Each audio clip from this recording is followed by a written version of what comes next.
Telugu Desam party నాయకుడు లోకేష్ బాబు గారు నెల్లూరు వచ్చినట్టున్నారు. రేపు ప్రచార కార్యక్రమానికి చంద్రబాబు నాయుడు గారు, పవన్ కళ్యాణ్ గారు కూడా వస్తున్నారని తెలుగుదేశం పార్టీ నాయకులు చెప్పడం జరిగింది. నేను ఈ సందర్భంగా పవన్ కళ్యాణ్ గారిని ఒక ప్రశ్న అడుగుతున్నానండి. మీకు ఈ నెల్లూరు జిల్లాలో ప్రజలని ఓటు అడిగే నైతిక హక్కు ఉందంటారా? మీ పార్టీ ఆఫీస్కే తాళాలు వేసుకొని మీ పార్టీ జిల్లా అధ్యక్షుడినే నియమించుకోలేనటువంటి దుస్థితిలో మీరుండి, మీ పార్టీ ఆఫీసులో చిలక ప్రశ్న చెప్పుకునే కేంద్రంగా, చిలక ప్రశ్న చెప్పే కేంద్రంగా మీ జిల్లా పార్టీ ఆఫీసుని తయారు చేసుకుని జిల్లా అధ్యక్షుడిని కూడా పెట్టుకోలేనటువంటి దుస్థితిలో పవన్ కళ్యాణ్ గారు మీరు ఉన్న విషయాన్ని మర్చిపోయి జిల్లాకి ఏమన్నా ప్రచారానికి వస్తున్నారేమో గుర్తు చేసుకోవాలని చెప్పి తెలియపరుస్తూ ఉన్నాను. అయ్యా లోకేష్ బాబు గారు, చంద్రబాబు నాయుడు గారు, పవన్ కళ్యాణ్ గారు, కరోనా టైంలో ఈ జిల్లా ప్రజలు కనిపించలేదా మీకు? 2 సంవత్సరాలు కరోనాతో విలయ తాండవం చేసి ఆర్థిక సంక్షోభంలోకి వెళ్ళిపోయి కనీసం కరోనా మరణాల కుటుంబాలనైనా సరే మీరు ఈ జిల్లాలో పరామర్శకి వచ్చారా? పవన్ కళ్యాణ్ గారు తెలియపరచాల్సినటువంటి అవసరం ఎంతైనా ఉంది. గత ఎన్నికల్లో మీ పార్టీ నాయకులకి కనీసం అక్కడక్కడన్నా సీట్లు ఇచ్చుకోగలిగారు, అక్కడక్కడన్నా సీట్లు ఇచ్చుకోగలిగారు. ఈ రోజు జిల్లాలో మీ పరిస్థితి ఏంటి పవన్ కళ్యాణ్ గారు? ఏ మొహం పెట్టుకొని సిగ్గుమాలిన మొహంతో ఈ జిల్లాలోకి రాబోతున్నారో, ఎవరి పక్షాన ప్రచారానికి రాబోతున్నారో మీరు తెలియజేయాల్సినటువంటి అవసరం ఎంతైనా ఉంది. ఎన్ని సీట్లు ఇచ్చారు ఈ జిల్లాలో మీ పార్టీకి? మీరు ఉమ్మడి ప్రచారానికి రాబోతున్నారా? తెలుగుదేశం పార్టీ అభ్యర్థుల కోసమే ప్రచారానికి రాబోతున్నారా?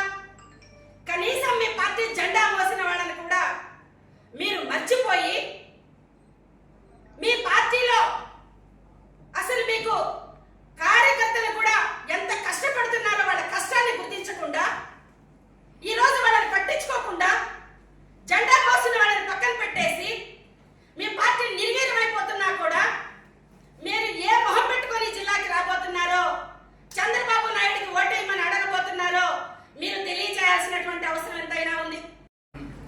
ఒక్క సీటును కూడా తెచ్చుకోలేనటువంటి నిస్సహాయ స్థితిలోకి జిల్లాలో మీరు ఎందుకు మీ పార్టీ కార్యకర్తల్ని నిర్లక్ష్యం చేశారో తెలియజేయాల్సినటువంటి అవసరం ఎంతైనా ఉంది. ఈ జిల్లా నుంచి ఒక రాష్ట్ర పదవిని ఒక వ్యక్తికి కట్టబెట్టారు పవన్ కళ్యాణ్ గారు. జెండా మోసాడా? ఆయన ఏమన్నా మీ పార్టీ జెండా మోసాడా? కేవలం నాగబాబు క్లాస్మేట్ అయినంత మాత్రాన ఆయన రాష్ట్ర పదవిలో కూర్చోబెట్టారు. చిరంజీవి అభిమానుల సంఘం వాళ్ళు ఎంతో మంది ఉన్నారు, ఆర్థికంగా చితికిపోయిన వాళ్ళు ఎంతో మంది ఉన్నారు. వాళ్ళు రాష్ట్ర స్థాయి పదవికి మీకు కనిపించలేదా పవన్ కళ్యాణ్ గారు? ఏ మొహం పెట్టుకొని రేపు ఈ జిల్లాకి రాబోతున్నారో, అది కూడా చంద్రబాబు నాయుడు లాంటి దుష్ట శక్తితో మీరు ఎందుకు ప్రచారానికి రాబోతున్నారో తెలియచేయాలి. మీ పార్టీలో కూడా అతి తక్కువ సీట్లు తీసుకొని మీ పార్టీ యొక్క విఘ్నత, అసలు మీ విఘ్నతనే కోల్పోయారని చెప్పి మేము తెలియపరుస్తూ ఉన్నాం. కరోనాలో జిల్లా గుర్తు రాలేదు, జిల్లా జెండా మోసిన వాళ్ళు గుర్తు రాలేదు. ఈ జిల్లాలో చంద్రబాబు నాయుడికి మీకు ఓటు అడిగే హక్కే లేదని చెప్పి మేము తెలియజేస్తూ ఉన్నాం. అయ్యా చంద్రబాబు, మా జగన్మోహన్ రెడ్డి గారికి మాత్రమే ఈ జిల్లాలో కావచ్చు, ఈ రాష్ట్రంలో కావచ్చు ఓటు అడిగే హక్కు మా జగన్మోహన్ రెడ్డి గారికి మాత్రమే ఉందని మేము తెలియపరుస్తూ ఉన్నాం. ఈ రాష్ట్రంలోని పేద వర్గాలన్నీ కూడా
కానీ ఆ రోజు నువ్వు తల్వార్ లెక్క వాడుకున్న విషయాన్ని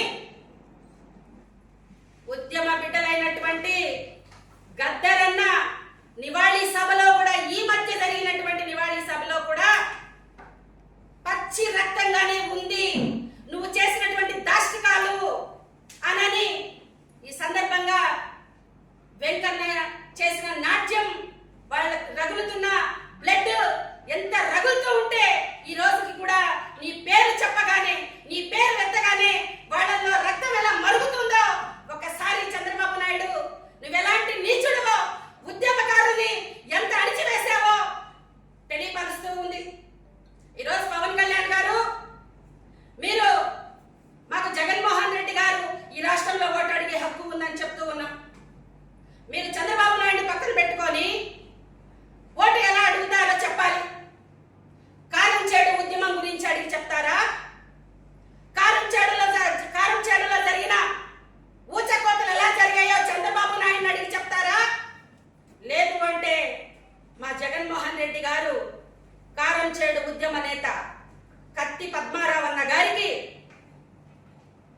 వైఎస్ఆర్ అవార్డుని ఇచ్చి తన మానవత్వాన్ని చాటుకున్న జగన్మోహన్ రెడ్డి గారు, కారం చేడు ఉద్యమ నేత అయినటువంటి ఒక దళిత బిడ్డ అయినటువంటి కత్తి పద్మారావన్న గారికి వైఎస్ఆర్ అచీవ్మెంట్ అవార్డులు ఇచ్చి సత్కరించినటువంటి జగన్మోహన్ రెడ్డి గారికి ఈ రాష్ట్రంలో ఓటు అడిగే హక్కు ఉంది.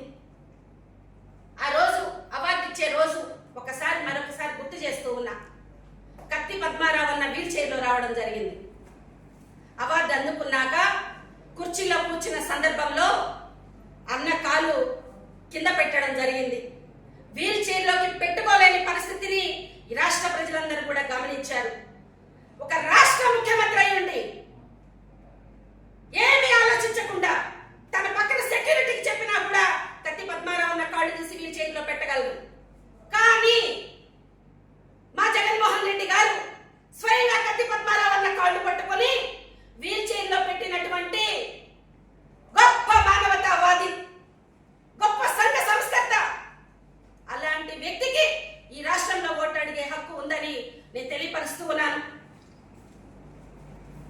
జాతీయ పతాక జెండాని రచించినటువంటి పింగళి వెంకయ్య గారి కుటుంబాన్ని ఒక రాష్ట్ర ముఖ్యమంత్రి హోదాలో ఆ కుటుంబాన్ని వెళ్ళి వాళ్ళ లోకక్షేమాలు కనుక్కున్నటువంటి వ్యక్తి జగన్మోహన్ రెడ్డి గారు.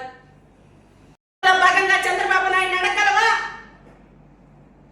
పింగళి దశరథ్ మర్డర్ ఎలా జరిగింది అని? అదే కుటుంబానికి చెందిన పింగళి దశరథ్ గారిని ఎవరు చంపారో చెప్పి ఓటడుగు చంద్రబాబు అని అడగగలవా? చివరికి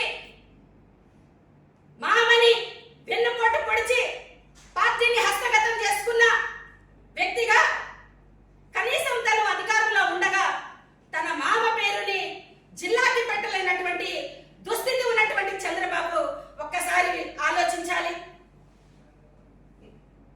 నందమూరి తారక రామారావు గారి పేరు కూడా ఈ రాష్ట్రంలో ఒక జిల్లాకి పెట్టినటువంటి ఘనత జగన్మోహన్ రెడ్డి గారికి. కాబట్టి ఈ జిల్లాలో ఉన్నటువంటి ఏ వర్గాన్నైనా ఓట్లు అడిగే హక్కు, ధైర్యం జగన్మోహన్ రెడ్డి గారికి ఉందని తెలియపరుస్తూ ఉన్నాం. అదేవిధంగా నిమ్న జాతుల అభివృద్ధి కోసం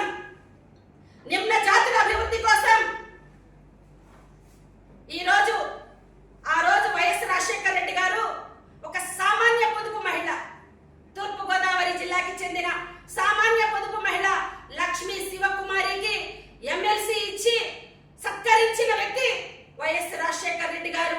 ఒక దళిత బిడ్డామే. ఈ రోజు అదే బాటలో రాజశేఖర రెడ్డి గారు నడిచినటువంటి బాటలో నెల్లూరు నగర సీటు ఒక సామాన్య వ్యక్తి అయిన ఖలీల్ భాయ్ గారికి ఇచ్చినటువంటి మహోన్నత వ్యక్తి జగన్మోహన్ రెడ్డి గారు. నువ్వు ఇలాంటి పనులు చేయగలవా చంద్రబాబు నాయుడు? నువ్వు పక్క నుండి పవన్ కళ్యాణ్ చేయించగలవా అని అడుగుతూ ఉన్నాను నేను. నువ్వు తీసుకున్న సీట్లలో కానీ ఈరోజు చంద్రబాబు నాయుడు ప్రకటించిన